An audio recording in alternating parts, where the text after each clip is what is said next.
반갑습니다. 고3 독서 사회문화 7번 지문 읽기 전에 개념 정리하고 가도록 하겠습니다. 7번에 해당되는 내용은 그 대작 관행에 대한 내용인데요. 대작 관행과 관련된 법적 쟁점이 중심 내용입니다. 그러다 보니 각종 법률 용어, 그다음에 법률 용어의 정의, 인용된 법조항, 그다음 법조항의 의미, 그리고 여러 사례들이 제시되어 있습니다. 그러다 보니 법률 용어가 많이 나옵니다. 그래서 이런 용어들에 주의해서 읽어야겠습니다. 첫 번째 핵심 개념은 대작입니다. 자, 대작은 대작을 의뢰하는 의뢰인과 대작을 만들어주는 작가가 서로 체결한 합의를 바탕으로 해서 대작 작가가 의뢰인으로부터 대가를 받습니다. 자, 어떤 돈을 받고 난 다음에 저작물을 완성해서 의뢰인의 명의로 공표하는 것을 말합니다. 그리고 이 7번 글에서는 이런 대작 관행에 대한 그 일반인들이 다소 합법적인 행위가 아닌 것처럼 보일 수도 있죠. 그래서 보통 사람들이 합법적인 행위라고 여기는가 하는 뭐 그런 내용을 넘어서서 민사상 혹은 형사상 책임, 그리고 그거와 관련된 몇 가지 그 법적인 쟁점들을 가지고 이야기를 하고 있습니다. 그래서 두 번째 핵심 개념은 이 대작과 관련된 몇 가지 법적 쟁점이 되겠습니다. 자, 그리고 이 쟁점이라는 말은 우리 어떤 토론에서 다툼의 지점을 의미합니다. 자, 이 글에서는 이 대작과 관련된 법적 쟁점을 이렇게 세 가지로 제시를 하고 있는데요. 자, 첫 번째, 창작자 원칙에 어긋나지 않는가에 대한 내용이 나옵니다. 자, 창작자 원칙은 저작권법상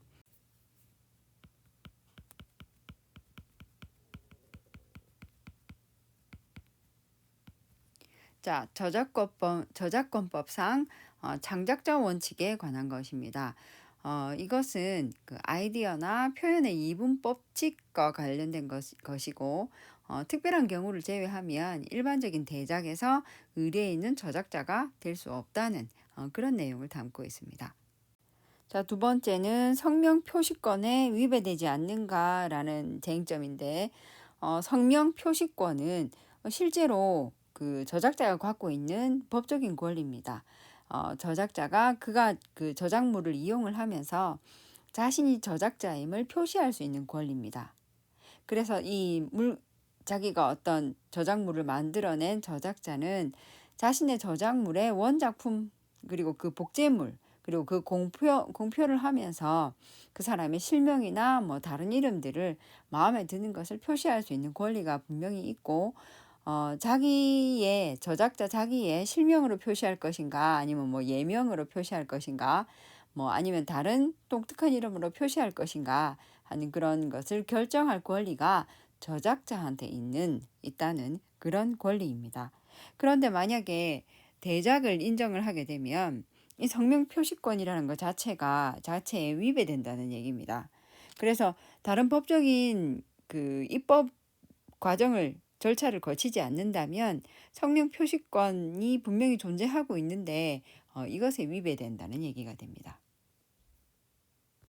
그래서 현재 우리나라에는 별도 입법 과정을 거치지 않았기 때문에 만약에 이것이 인정이 된다면 실제 저작자가 대작 작가가 포기할 수 없는 그런 성명 표시권을 포기하게 된다는 그런 모순이 발생하게 된다는 얘기입니다. 그리고 세 번째는 타인이나 다른 대중의 법적인 이익을 침해할 가능성이 있다는 얘기입니다. 어떤 뭐 사안에 따라서는 그 대작 자체가 형법상 업무방해, 혹은 저작권법상 저작자 사칭, 뭐 공표죄, 그런 적용 대상이 될 수도 있다는 얘기입니다.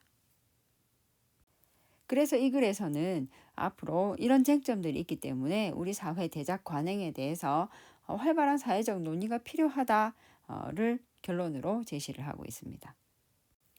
자, 그리고 글과 관련된 개념으로 저작인격권이라는 말이 있습니다. 자, 저작인격권은 저작자가 자신의 저작물에 대해서 갖는 정신적이고 인격적 이익을 법률로 보호받는 권리라고 할 수 있습니다. 그래서 우리 저작권법에는 이거를 공표권, 성명 표시권, 그다음에 동일성 유지권이라는 이름으로 나누어서 규정을 짓고 있는데, 먼저 공표권은 저작물을 대외적으로 공개할 수 있는 권리입니다. 그리고 그 저작물을 어떻게 공개할 것인가, 그리고 공개를 할 것인가 말 것인가에 대한 판단도 역시 전적으로 저작자만이 행사할 수 있다는 것이 공표권의 제일 중요한 내용입니다. 자, 한 번 더 정리하자면 공표권이라는 말은 저작물을 대외적으로 공개할 수 있는 권리.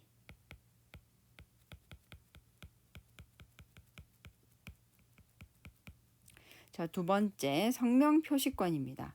자, 이름 그대로 성명 표시권이라는 말은 저작자가 자신의 저작물을 이용하면서 자신이 저작자임을 표시할 수 있는 권리입니다.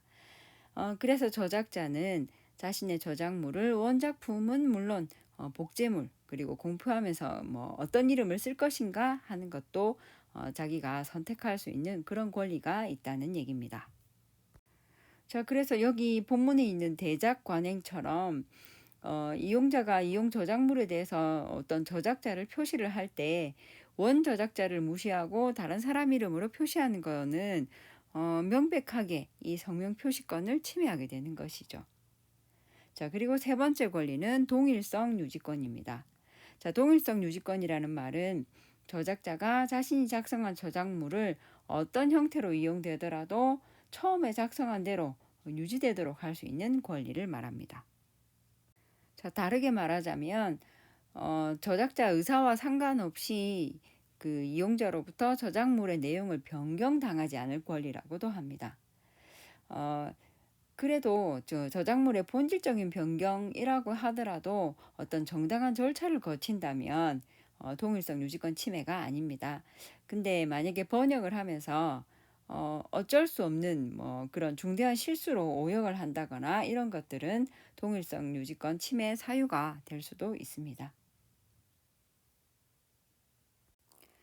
자, 그리고 저작 인격권에서 이 인격권이라는 말은 이름 그대로 정신적인 권리입니다.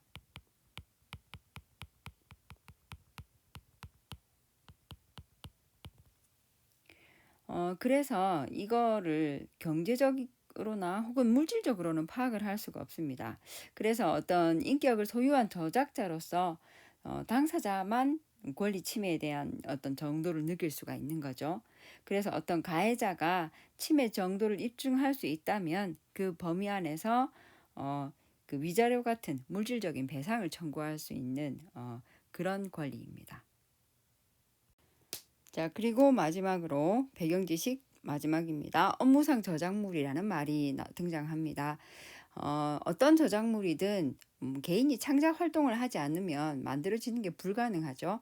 그런데 때에 따라서 저작물을 작성한 개인이 아닌 그 사람이 속한 법인이나 단체 혹은 사용자 명의로, 그러니까 사장의 명의로 저작권이 기속되는 그런 경우도 있을 수 있습니다. 자, 이런 점을 고려해서 저작권법에서는 개인이 작성한 그 저작물이라고 해도 이런 요건을 갖춘다면 그 사람이 속한 법인이나 단체가 저작자로서의 모든 권리를 다 행사하는 그런 업무상 저작물이 된다고 규정하고 있습니다. 자, 그렇게 규정될 수 있는 요건은 이런 것들이 있습니다. 자, 먼저 법인 등의 사용자가 저작물 작성에 있어서 기획을 해야 한다. 자, 처음에 그 사람의 아이디어로 나와야 된다는 얘기입니다. 법인의 대표자를 이야기합니다. 두 번째, 저작물 작성자는 반드시 그 법인 등에 종사하는 사람, 종업원이어야 된다는 얘기입니다. 회사 직원을 이야기하는 겁니다. 그리고 그 종업원이 업무상 작성한 저작물이어야 됩니다. 자기가 개인적으로 만든 그런 작품들은 법인 소속의 그런 저작물이 될 수가 없다는 얘기입니다.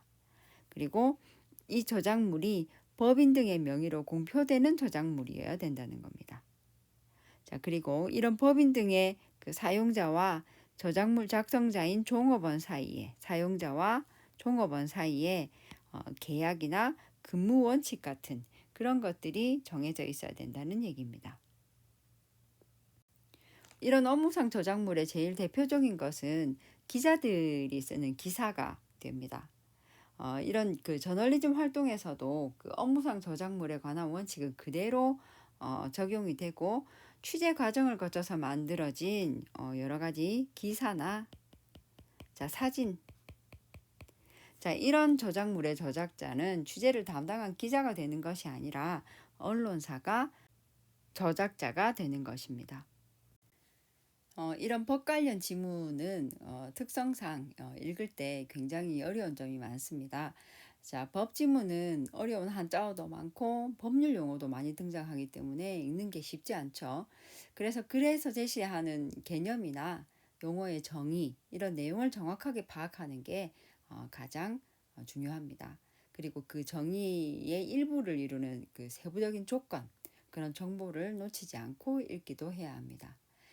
이런 독해 능력이 자꾸 이렇게 쌓여야 지문 속에 설명하는 그런 사례에 대해서 이해를 할 수도 있고, 문제에서 보기를 통해 제시하는 그런 사례에 대한 추론도 가능해지게 됩니다. 그러면 다음 시간에 직접 문제 풀어보고 내용 한번 살펴보도록 하겠습니다. 고생하셨습니다.